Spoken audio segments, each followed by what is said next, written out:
नमस्कार मित्रांनो पहिल्यांदाच आपल्या नवी मुंबईमध्ये भारतातील प्रत्येक प्रांतातले जेवण भेटेल.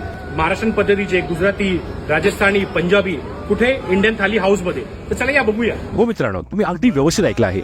एकाच जागेवर बसून तुम्ही भारतातील प्रत्येक प्रांतातल्या जेवणाचा आस्वाद घेऊ शकता, ते पण प्युअर व्हेज मध्ये. इंडियन थाली हाऊस जे लोकेटेड आहे सेक्टर 11 CBD बेलापूर नवी मुंबईमध्ये. स्टेशन पासून 5 मिनिटाच्या अंतरावर आहे.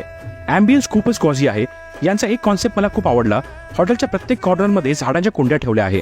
झाडांनी हॉटेलची शोभा तर वाढते, त्याच्या व्यतिरिक्त फ्रेश ऑक्सिजन सुद्धा भेटतं.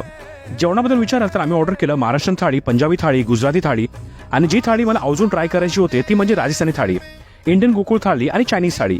प्रत्येक थाळीमध्ये ऑथेंटिसिटी होते.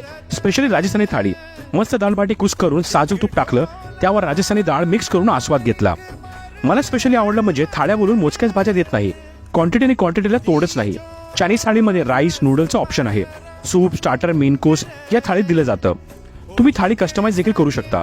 जर तुम्हाला जैन थाळी ऑर्डर करायची असेल तर तुम्ही 2 ते 3 तास अगोदर कॉल करून इन्फॉर्म करू शकता. इथे wide range of mocktails and shake सुद्धा अवेलेबल आहे. सो आम्ही ऑर्डर केलं बदाम शेक अँड रेड रोस्ट. बदाम शेक मध्ये बदामाचे फ्लेक्स भरभरून टाकले होते. 220 ते 320 ही प्रत्येक थाळीची कॉस्ट आहे. अनलिमिटेड थाळी तुम्हाला 320 रुपयाला भेटेल. तुम्ही तुमच्या मित्रांचा वाढदिवस किंवा इतर काही सेलिब्रेशन सुद्धा साजरा करू शकता, जसे की मी माझा बर्थडे सेलिब्रेट केला. सो मित्रांनो, इंडियन थाली हाऊसला नक्की भेट द्या आणि खावबलीला फॉलो करा.